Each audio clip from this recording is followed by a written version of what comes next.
In just a moment, biographies in sound. But first... There it is again. Say it with music. Your invitation to 2 full hours of the best live music weekday mornings on NBC Bandstand.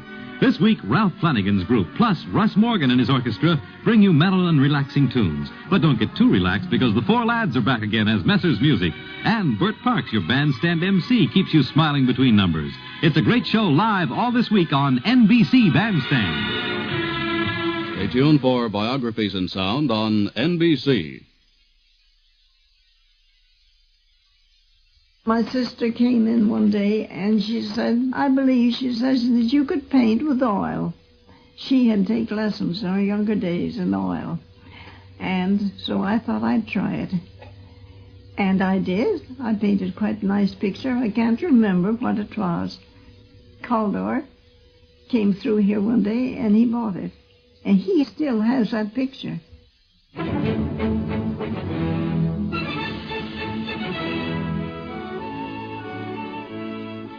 National Broadcasting Company presents America's Grandma, the story of Grandma Moses, another of the prize-winning transcribed series of Biographies in Sound. Narrated by the veteran NBC reporter W.W. Chaplin, America's Grandma paints a sound picture of the little lady from Cambridge Valley through the voices of those who know her. My name is Lillian Gish. It was my good fortune at one time to be chosen by television to play Grandma Moses, and it resulted in my meeting this inspiring, wonderful woman and artist. She has probably the strongest spirit of any person, any woman I've ever met. Personally, she's very small and frail, but not mentally. She's as keen and alert as any mind you'll ever brush against, much quicker than most of the young people I know. We started on television with her life at the age of 5 as a little girl waiting for her father to come home, as he had promised her a red dress. And when the father arrived, there was no red dress but a box of crayons. And the child cried from disappointment. And the mother asked why he didn't keep his word, and he said, I couldn't. The department stores were closed. And she said, yes, but it isn't a holiday. And he said, no, but Abraham Lincoln was shot. Startling, isn't it? Startling, too, to realize that Grandma Moses spans nearly a century of life in America. Born 1860, still spry and alert today, 3 days before her 96th birthday, Grandma Moses is probably this country's best-known, best-loved painter. Nearly everyone has seen her brightly colored landscapes, if not in galleries, then on her Christmas cards. But Grandma the person is more colorful than any of her paintings, and even her harshest critics agree on that. So this is about Grandma Moses, housewife, mother, painter, philosopher, and wit, a lady who's been called the American phenomenon. A few facts briefly. She wasn't always called Grandma Moses. Her parents, Russell and Margaret Robertson, named her Anna Mary, and she was born in upstate New York, near the Vermont border where she lives today.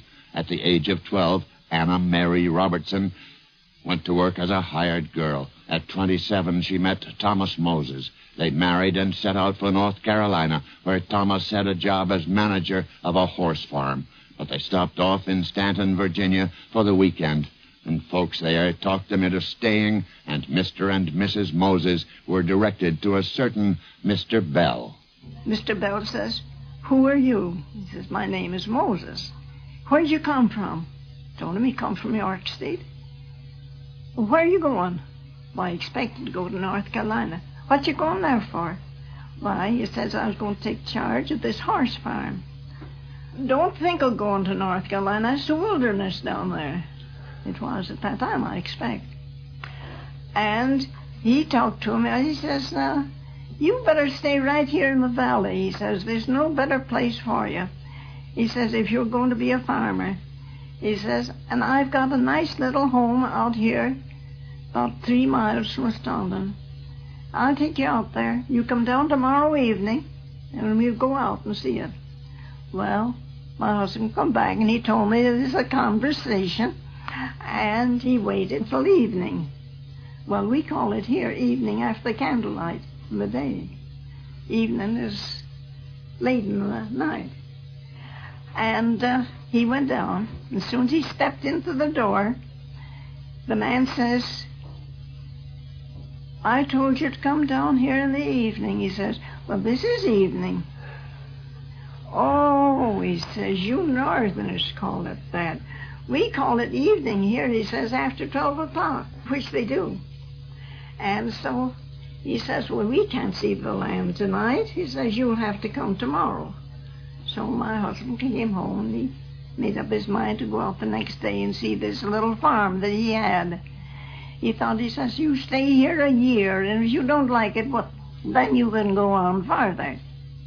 So he went out, and he liked the place. And less than a week after we were married, we were housekeeping among strange people in a strange land. There was a good many of the Southerners had no use for the Northerners. It takes time to get over that hard feeling. And lots of them was abused during the war. The army would come in and take the fiddles right off from their stove, take it out to their soldiers, and things like that. He said it wasn't very pleasant. Well, I remember her as a distinguished-looking, nice-looking motherly lady. Guy Cameron Keister of Verona, Virginia. My daddy would come home and tell what a pretty bird or something she'd painted on a water pitcher or something. I remember him telling that, but I never saw any of her paintings till after she moved away from here. I just remember him as a farmer, and outstanding Yankee.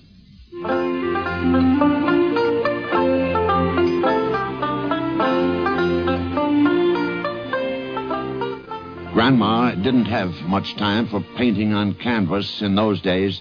She was too busy running a house and raising a big family, 10 children in all. She didn't think her husband should be the family's only provider, so she went into business on a modest scale, gave her neighbors their first taste of potato chips, and soon was turning them out by the barrel.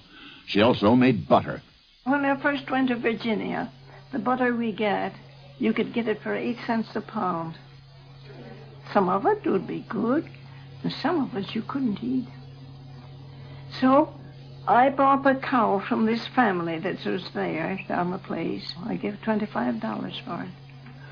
And during the winter, my husband bought another, and he gave $27 for it. And so my neighbor, Mrs. Carter, she says, well, what are you going to do with so much cream? She says, what will you do? I says, I'll churn that, I says, and make butter.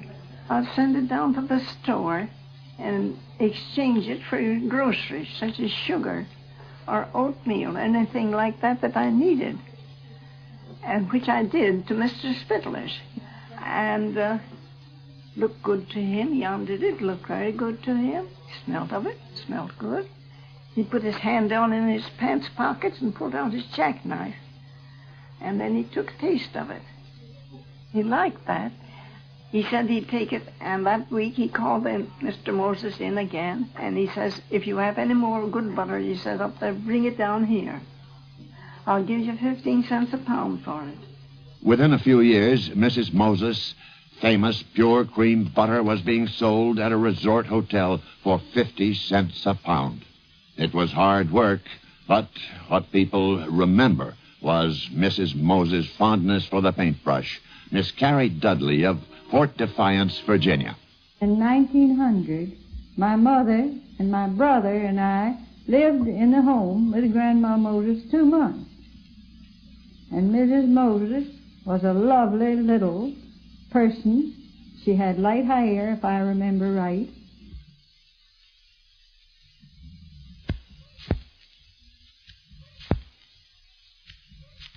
And was a wonderful housekeeper, and she loved to paint.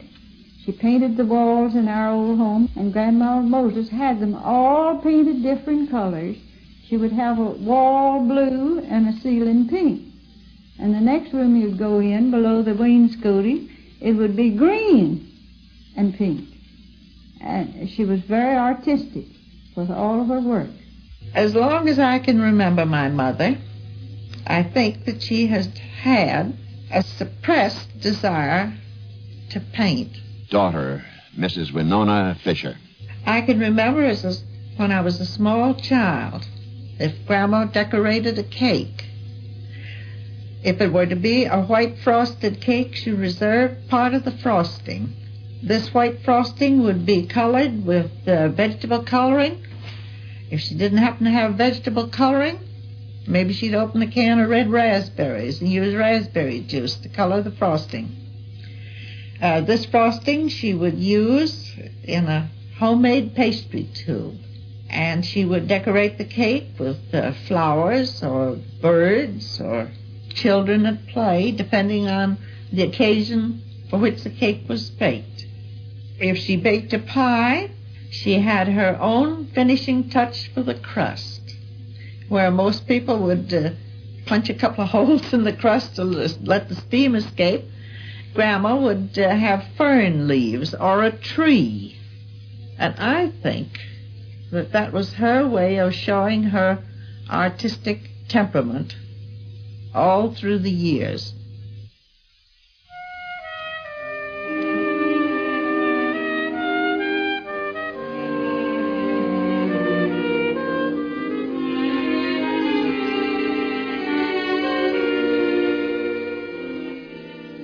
Winona was one of 5 children who went north with their parents in 1907. The other 5 children were buried in the Shenandoah Valley. The Moses family had lived in Virginia for nearly 20 years, had farmed and prospered, but Thomas was homesick for the north, so he bought a farm near Eagle Bridge, New York, in the Cambridge Valley where Grandma was born, and he farmed there for another 20 years, right up to the day he died. Her children grown, grandchildren on the way, Mrs. Moses finally found time for her favorite hobby. At the age of 78, when most people would be ready to call it a life, this farm woman from Eagle Bridge started a new life. Daughter-in-law, Mrs. Hugh Moses. Grandma was making beautiful yarn pictures. Her sister, Celestia, saw them and told her that if she could make such beautiful yarn pictures, she should try to do some painting, because Grandma was having trouble with her fingers, which had arthritis. So she started painting some pictures, and Hugh and I took some down to this women's exchange store in Hoosick Falls. And that's where it happened. Grandma Moses turned the liability of arthritis into an asset. Louis Caldor, a New York engineer and art critic, was driving through Hoosick Falls. He had a headache, stopped off at Thomas's drugstore. Hildegard Backert of the Galerie Saint-Etienne in New York knows the story. When Mr. Calder saw her first pictures, they were very, very tiny works. They were darker than the usual Grandma Moses that people know nowadays. The figures in them were very small, and the quality of the work was halting and hesitant. Now, Mr. Calder saw those pictures gathering dust in the drugstore window, and he thought they were quite nice, and he bought them for a few dollars. He asked if he could see the artist. Yes, he was told. She was an old lady living way over in Eagle Bridge. Well, that wasn't very far, and Mr. Calder went there, and he didn't find Grandma Moses home. But her daughter-in-law, Dorothy Moses, was home, and she told him, yes, Grandma has some more pictures, and would he come in the morning, and then she would certainly have some ready. Well, he said about 10 would be fine. Well, Grandma came home, and she had a sleepless night because she didn't have 10. However, she did find one very big picture of the Shenandoah Valley, and she thought it would be a very good idea to divide that up, and she found 2 frames that fitted the now created 2 pictures, and she put them in, and by the morning she had her 10 paintings ready for Mr. Calder. Now, Calder took them down to New York, and he showed them for about a year to various people, including Sidney Janis and Emily Genauer. And Sidney Janis put them in an exhibition in an upstairs members' room of the Museum of Modern Art, where they were seen by a few people. He exhibited a few of them there. However, that didn't bring her work close to many people. And Mr. Calder was getting quite discouraged until he came to see Dr. Otto Collier, the owner of Gallery St. Etienne. Dr. Collier had been interested in folk art of all countries all his life. And when he saw those pictures, he became very enthusiastic over them. And he thought that Mr. Calder was bringing him something that was beyond the usual talent, something that was worth looking into and very, very interesting. He decided to have Grandma Moses' first one-man show in October 1940 at his gallery in New York City. Her first exhibition at the Gallery St. Etienne in New York opened under the title, What a Farm Wife Painted.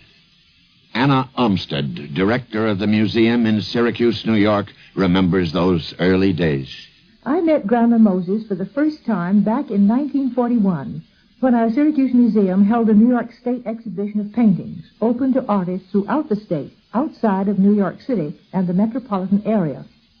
Grandma was represented by 4 paintings in this showing, and her picture entitled The Old Oaken Bucket was awarded a $100 purchase prize given by the late Mr. Thomas J. Watson, president of the IDM Corporation and a generous art patron.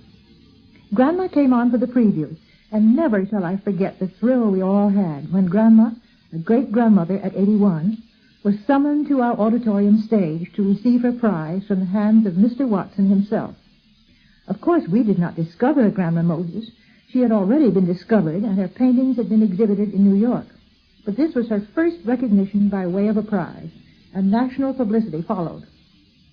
3 years later, we had a one-man show by this one wonderful grandmother at our Syracuse Museum. She again came on for the preview and stayed at my house for the weekend. She came armed with 2 jars of her delicious jams, a present for me. They gave her prizes for her jams and jellies at the county fair, she told me, with obvious pride, but no prizes for her pictures. At that time, when she was only 84, she looked very tiny and frail, but she had the most alert, sprightly manner, the brightest eyes, and such a ready smile.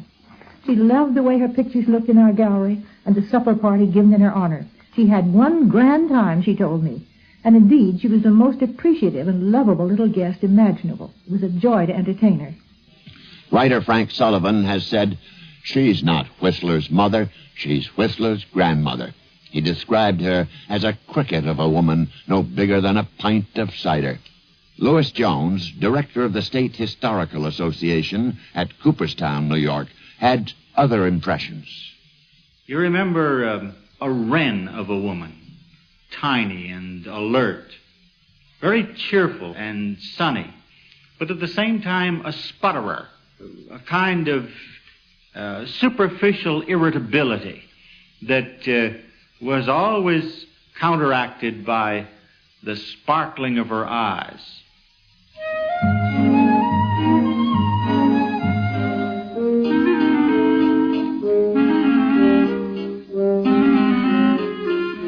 A combination of success and advancing years have moved Grandma Moses from the old 2-story farmhouse to a nearby modern ranch house. Grandma says she misses her upstairs room because it had such a pretty view. But the view from the new picture window is just about the same. Everywhere, the green hills, red barns, and white houses remind you of a Grandma Moses painting, and Grandma is still at work. Again, daughter Winona. Perhaps not everyone knows that Grandma is unusually active for a person of her age. She's a very early riser, and unusually so if she smells coffee. After her coffee, she usually paints a little while or reads a little while, and then she'll go back to her room and tidy up things because no one can do anything just as Grandma wants it done. So she'll putter around a little bit. Then she'll come back and settle down and paint till possibly 1 o'clock. In the meanwhile, she will have finished another cup of coffee. And she'll go in and take a nap. It may be only 15 minutes, and she'll come out, and I'll say to her, well, Grandma, I thought you said you were going to sleep an hour. Well, it was an hour by my clock. And I'll say, well, you've only been in there 15 minutes by my clock. Well, then my clock must be wrong. By that time, the mail will have arrived. They'll come in with the mail, stand around and talk about this and that and the other, and you'd think she'd stop. No, she continues her painting, listening, her ears going, but paintbrush going at the same time, and she'll get the paper. So after she's read the paper, she'll paint a while longer. And by that time, we have an early dinner. And then Grandma will watch television. And about 9:30, she begins to look at the clock and think it's about time to go to bed. What's the Moses artistic recipe? Hildegard Backert. She uses masonite, which is strong board, strong pressed wood, actually. And it lasts a good many 100 years, she says. To prepare her board, she covers it with linseed oil, lets that dry, then 3 coats of flat white paint. Each coat she lets dry. That is Grandma's own method, her own recipe, as she puts it. Then she's ready to start her picture. She sketches in the hills with pencil, roughly. And if she wants houses, she puts those in with pencil, outlining them very carefully, including the windows even, and the doors. She mixes her colors, not in a palette, but in bottle tops. She also doesn't use an easel. She sits at her table with the picture in her lap and tilted against the table that's in front of her. When you look at her paint, you have the feeling that she's not really a primitive in that respect. She knows how to go about her task. She is an artist who is experienced in her work. She handles her colors with very subtle dexterity. She knows what their consistency is. She understands. You have a feeling she's not just dabbling in paint. This is her medium, her profession, I should say. And then, for instance, the picture she was doing had a house in the center and a big tree on the left side. And suddenly I see that she was sketching a big house on the right side that wasn't planned for. And I said, well, Grandma, how did the big house come in? What for?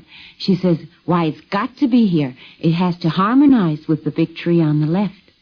And so you see, even though she doesn't use words like balance and professional expressions, she knows what she's doing. She's a real artist. At work or rest, Grandma can always be counted on for a laugh. Actress Lillian Gish. The photographers came in and brought their lights. It began to be a little warm. She said, I think I'm going to charge them $0.25 for this. Then they brought more lights. She says, no, I think I'll raise it to 50 cents. And then when all the lights came in and it got quite uncomfortable, she said, this is worth $1.50. Miss Backert.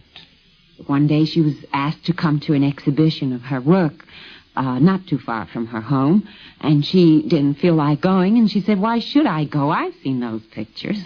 And you don't grow up in a family of 10, as Grandma did, without learning that you have to assert yourself. Call it determination or spunk.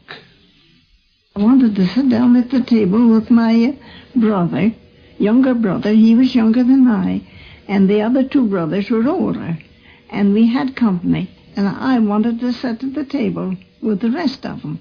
And Mother said, no, the table was crowded. And Mother says, no, you wait with me. You be a lady now and wait with me. And then I commenced to cry. And my grandfather, he was a rather stern man, and he says, children should be seen, not heard. Well, that made me mad. And I bawled all louder.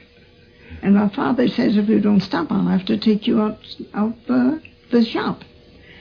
And then I got mad, oh goodness. Oh, I was very mad. I was about 4 years old.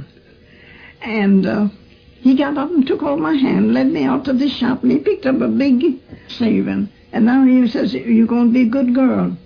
I stomped my foot. If you strike me with that bar, I'll never speak to you again. And I can see him smile. He wore a large beard. as they wore in those days. All this lower part of the face was covered with beard. And I can see the smile yet. As he looked at me, took my hand, led me back to the table. So I won my battle. I won that myself. It was my disposition. If my brothers could climb up on the eave of the house, I could go up to the peak. That was just the disposition. I don't know why. I wouldn't let them outdo me. Grandma's friends like to drop in for a visit and tell stories on her. Charles John Stevenson runs a weekly newspaper and has a radio program on WGY in Schenectady. For a number of years up in Cambridge, we have had what we call a Green Mountain Night. It's a dinner that we hold up there. The Lions Club is the sponsor for it, and I've been the Toastmaster or Master of Ceremonies for a good many years at this dinner, and we wouldn't have that dinner if it weren't for Grandma Moses, because it's really in honor of Grandma, and we just give it a fancy name, Green Mountain Night, because that is the bait that we use in getting her up there. Is that right, Grandma? Grandma is the bait. Well, that's good. We had you on the hook many times, so we're getting along nicely. Well, at this dinner, we usually invite the governor of Vermont and any other dignitaries that we can get hold of, an occasional congressman or a senator or someone of that sort. And then we, of course, have Grandma because she is the center of attraction and the guest of honor. And it's always my privilege, apparently, to sit next to her. I usually put her between the governor and myself.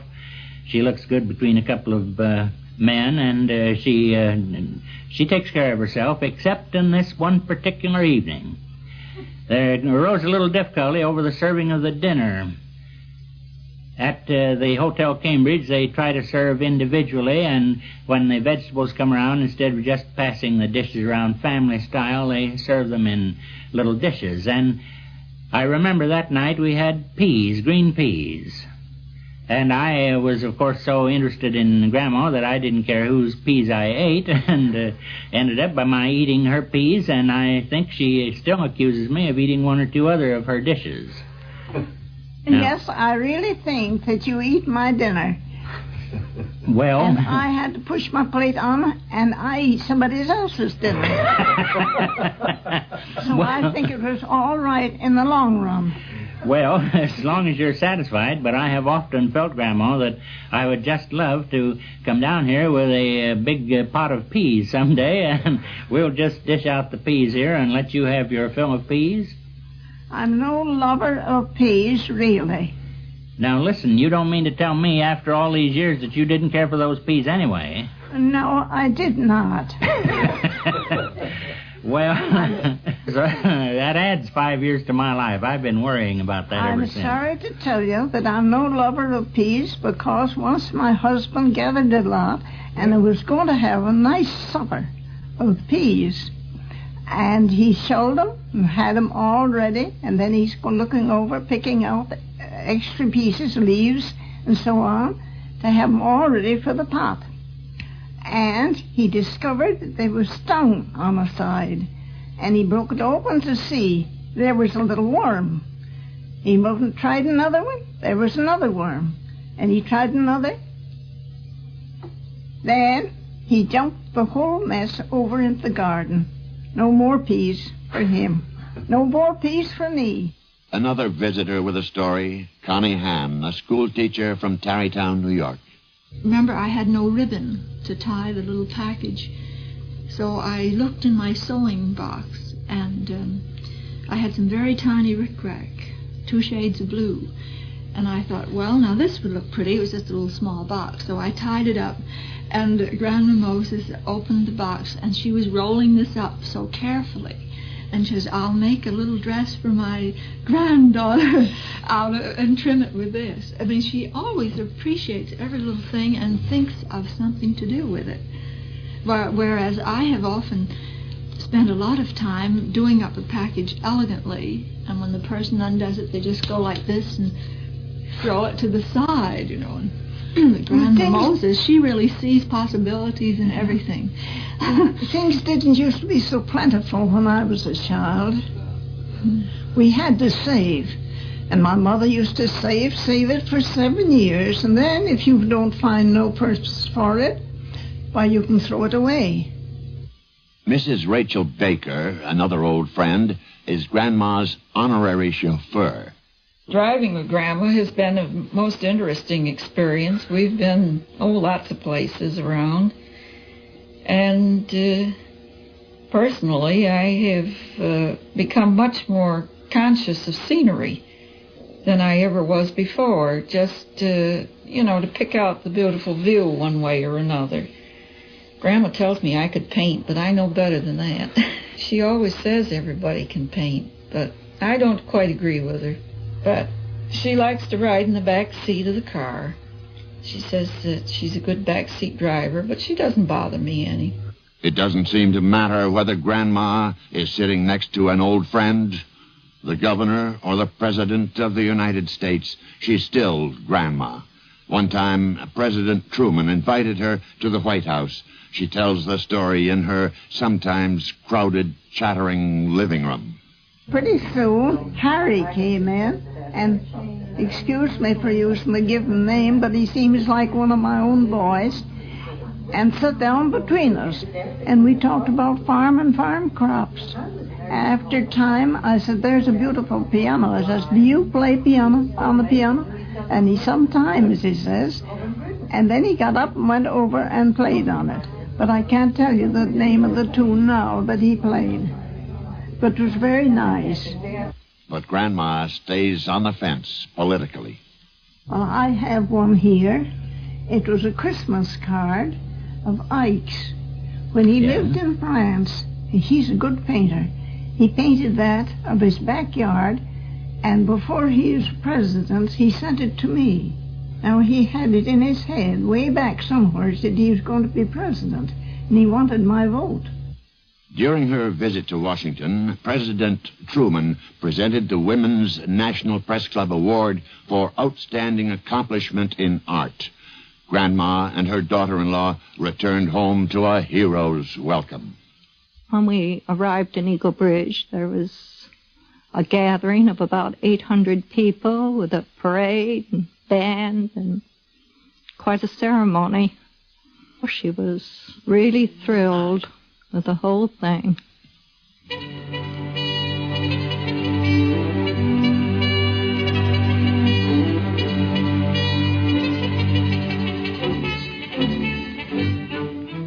And there were more prizes, more exhibits, more honors, 2 doctor's degrees.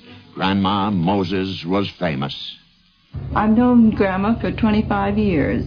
An old friend, Mrs. Ethel Cook. She was a plain and simple woman from a quiet countryside. And after all these years, today she's still the plain and simple person from the countryside, completely unaffected by all the honors and tributes which have been bestowed upon her. Daughter Winona puts it this way. You have to be around Grandma to know. Nothing is kind of, as she says, everything's global.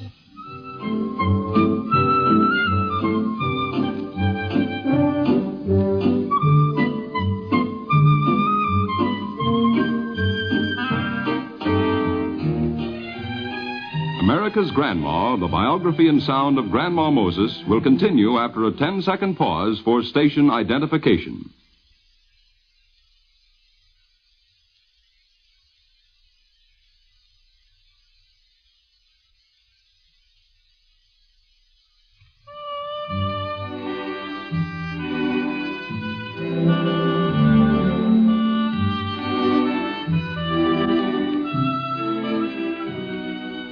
At one time, Grandma Moses sold her paintings for a few dollars. Today, they're likely to run $1,000 and up. And there are Moses fabrics and tiles, and, of course, those Christmas cards. But what do the art critics say? This is Alfred Frankfurter, editor of Art News. Is Grandma Moses a good painter? Within her own frame of reference, I should say she was a quite good painter. within the frame of reference of Michelangelo, which would be colossally unfair to put her next to, I should say no. I think she's a folk artist to whom art is a form of craftsmanship, a form of artisanry, as against a form of creative art. Now, that may sound like a very fine hair of aesthetic distinction, but it's a very important one. Those people who give up their lives and sweat and suffer and starve to create are not necessarily better than other people. It's simply that they produce with something equal in profundity to the ratio of what they give to it. I think in Grandma's case, these things it's a great pleasure for her. Winston Churchill, I think, who was a fellow amateur painter of hers, once said that in amateur painting, no matter how frequently the amateur paints, one sees the only form of art in which the artist is more important than the work of art. In the case of a great creative artist, it tends to obliterate the artist. It's only when we're reminded of Van Gogh's agonies that we begin to think about them. The pictures, each one by itself, are what move us. In the case of Grandma Moses, it's always the personality of Grandma Moses which is mixed up inextricably with the picture. Her own painting seems in a strange way to have gotten better. If I compare her, the most recent works I've seen with those I saw 10 or 12 years ago, I find a strange kind of distillation. I think she's less concerned now with effect than she used to be. She's thinking only in terms of what she wants to do, which is really what all great artists do. They don't think of their audience when they paint. I think at the beginning she was perhaps a little more aware of that. I think she's improved in that sense. But there again, it's only within its own frame of reference. I can't say that it's improved in comparison to the whole great body of art or of painting. What is a primitive painter? Their works, as Dr. Otto Callier writes, appear crude and childlike. They stress flat pattern rather than depth. Primitive art seems spontaneous and close to nature. Why is Grandma popular? Again, Miss Backert of the Galerie Saint-Etienne. Well, I'm sure part of it is her old age, which certainly stirs the imagination of people. To hear that a woman at the age of 77 started to paint and still paints at 96. Also, I think the encouragement that her work gives to other people is interesting. For instance, we have clippings from newspapers all over the country saying about Grandma Moseses of Ohio and of Michigan and of Kansas City and California. People who are in their 70s and 80s who begin to paint and enjoy it, and the neighbors call them Grandma Moses of such and such a place. So, you see, it's been a tremendous encouragement to older people and perhaps even to young ones to just begin painting. I think the main reason for her fame is that she is a very good painter, plain and simple. Her pictures just seem to be landscapes and very easily comprehensible. However, when you look closer and if you study them carefully, you find there's a lot of atmosphere in them and a lot of subtlety in color, design, and composition that is not easily duplicated and very hard to imitate. Another reason for her popularity is no doubt that her work can be understood by people in all walks of life and by people who speak all or any languages. It's true, she doesn't depict the psychological problems of our age. What she depicts is the farm life, the life she knows, the basic part of life. And, of course, there is hardly anything more important than that. And that makes her all the more well-liked over here as well as abroad. Another art critic, Thomas Hess.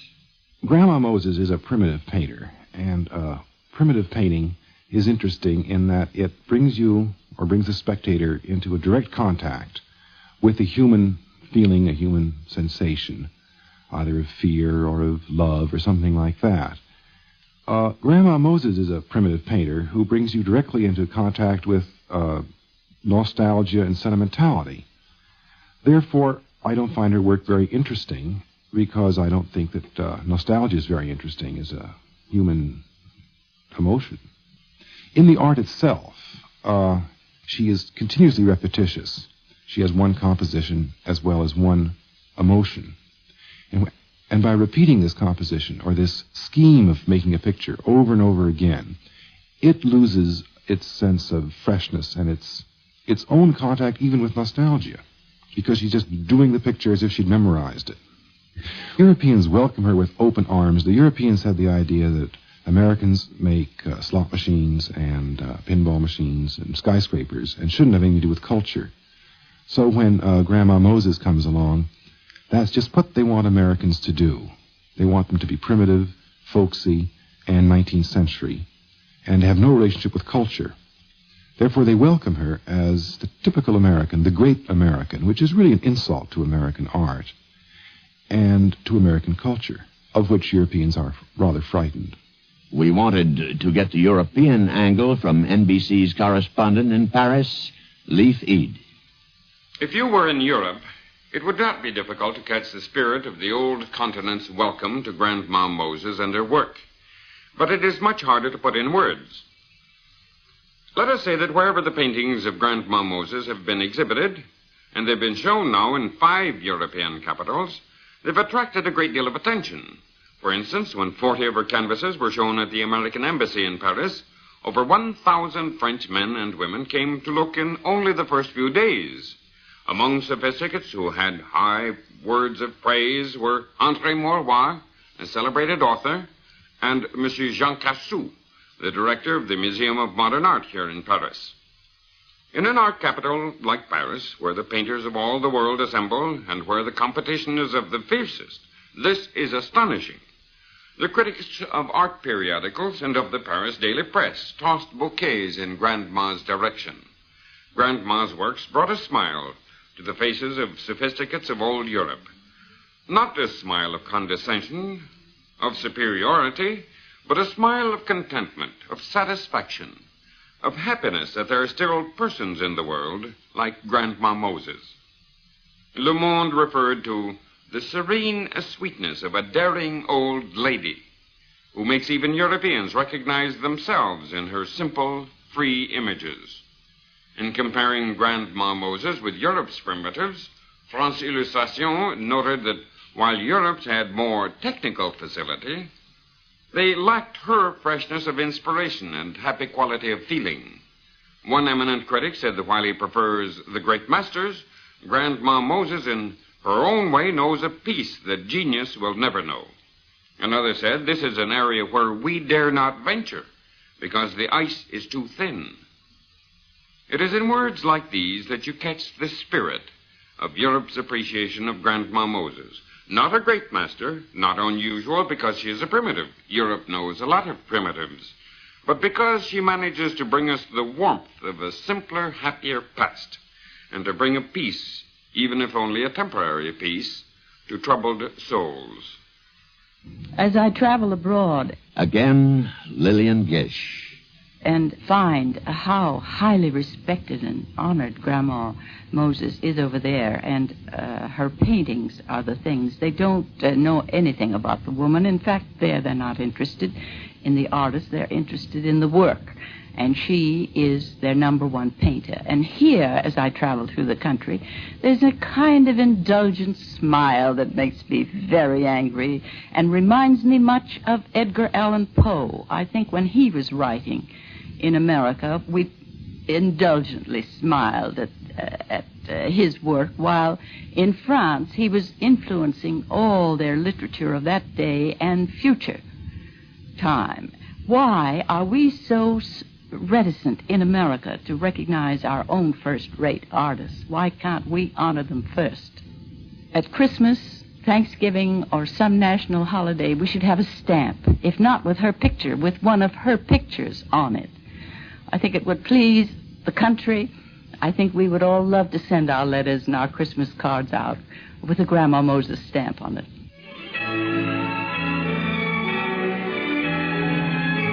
In her lifetime, Grandma has probably painted some 1,600 pictures. Most of them are accounted for in galleries or private collections. Some of her best-known paintings, and all of them have titles, are called The Old Oaken Bucket, Sugaring Off, out for the Christmas trees, the old checkered house, and Christmas at home. Grandma Moses never paints from nature, only from memory and imagination. But she tries to make her pictures look as natural as possible, and even goes so far as to use glitter specks on winter landscapes to make the snow more realistic. Sometimes, she says, I paint 4 pictures at a time. It saves paint, you know. I do the blue for one sky, and then the 3 other skies. It's the Scotch in me. Painting, says Grandma, is a nice occupation if you don't want to do anything else. If you don't want to cook or scrub floors, then start painting. Of course, her family may be prejudiced, but there's a certain objectivity, too. Mrs. Fisher watches her mother paint, sees ideas grow on canvas, take on form and color. Every picture tells a story. But when it comes to perspective and things like that, why, she just doesn't have it. She doesn't have to have it. It would spoil her if she did have, because it's her style. I've offered suggestions, but she doesn't accept my suggestions or criticisms. If I criticize a painting, I criticized one that she was working on not long ago. I told her that the bird was she was fussing about the tree. She had the tree trunk too small. And so the next time I noticed the painting, she had a bird in front of the tree that was wider than the trunk of much larger than the trunk of the tree. And I said, Grandma, I just moved your painting over here, and I see you have a bird on. It's supposed to be a bird. It looks like a robin, the coloring. And I said, I don't know. That's some sort of a new bird to me. I don't know what it is.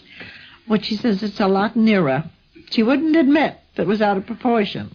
Grandma will, as the type, she'll ask for suggestions and go until she darn pleases. Some critics say Grandma is repeating herself, getting better at doing the same old thing. But Miss Backert, who's close to Grandma, feels that the artist is developing, trying new things. It was in the fall of last year. Dr. Collier was up here, and Grandma was telling him about Halloween and all the pranks they used to play when they were kids, running around with sheets and scaring people and drinking the cider barrel dry when nobody was looking and all that sort of thing. And they were having a grand time remembering various pranks when Dr. Collier suggested to Grandma to paint such a picture. And she said, well, that is a night painting, and it's very unusual, and the subject she has really never attempted, but she would try.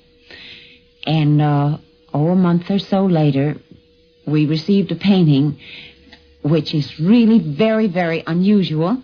It doesn't quite look like the Grandma Moses that people would instantly recognize, but it is very excellent in its colors, and the figures are very good, remind you somewhat of Bruegel, and the activity in it is very amusing and also very interesting, and the atmosphere in it is just like Halloween would be.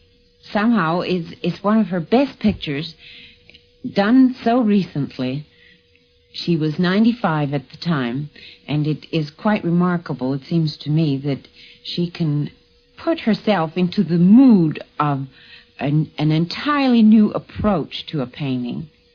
Still to be heard from, Grandma herself. First, what does she think of modern art? Don't like it. And yet I've seen it when it was a beautiful piece.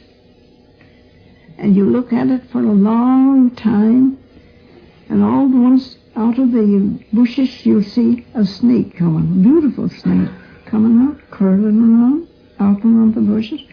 You look at him, watch him a while, pretty soon you'll see a little boy coming out. And you never look at them again, but what you see, those two things. So they're striking. I have a friend out at North Rose, in the western part of York State, and he paints all this modern paintings. And he uses very beautiful colors. Beautiful. I've never been able to get those colors. I paint pictures to be pleasing, to be pleasant, cheerful. I don't like dull pictures, because I don't look at them the second time. But I want pictures that, once you look at them, you look back at them. Something enticing, either in color or scenery. I'll go out on a drive or something and I'll see something that pleases me, and I'll try to paint a picture and goes with the scenery. They criticize them. I like to have them criticize them, because then I see where their faults are. And now I will paint a painting and set it up, and I'll watch it for several days, maybe weeks, and I'll see where there's something wrong. Then I change it. They used to bring me lots of old frames, very nice frames. And I used to use those. I'd cut my masonite board to fit the frame, then I'd paint it. Well, I was doing business in those days. A picture is like a woman. A picture without a frame is like a woman without a dress. You don't go to look at it much.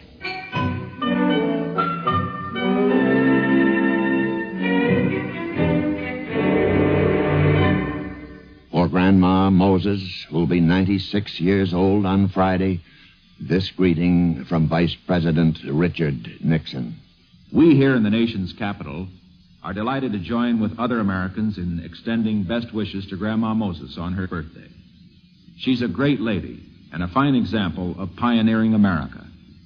President Eisenhower, who's something of a painter himself, has long admired Grandma's work. In fact, last January, we had a special surprise gathering for the 3rd anniversary of the President's inauguration. And I presented, as a gift from the Cabinet, a painting by Grandma Moses to the President. It was a big landscape of the President's Gettysburg farm. He couldn't have been more pleased. I remember that he noted very happily that Grandma had not forgotten to include an unusually large putting green right in front of his house. And also, she had given him several Holstein cows, whereas he had only one at that time. In one corner of the painting, she had depicted his 3 grandchildren, David, Susan, and Barbara Eisenhower. I know the President would agree with me when I say that Grandma is one of the amazing women of our time. She is a source of inspiration and hope to all of us that in our later years we can continue to live full and useful lives. As America's grandma looks back on her 96 years, she must have some guiding principles to offer to those who would live that full and useful life. Keep busy. Have something on your mind. And don't bother with your neighbors. Let them do as they see fit. Don't pay attention to them. Unless you can help them some way. Just let them have their own troubles and settle them among themselves. I think that's the best way. I've seen lots of trouble some days, but take it all in all, I think I have lived a happy life. Because I'm not going to worry about other things. I take things as they come. You can't change it. Do what you will, you can't change it. You just trust to the Creator.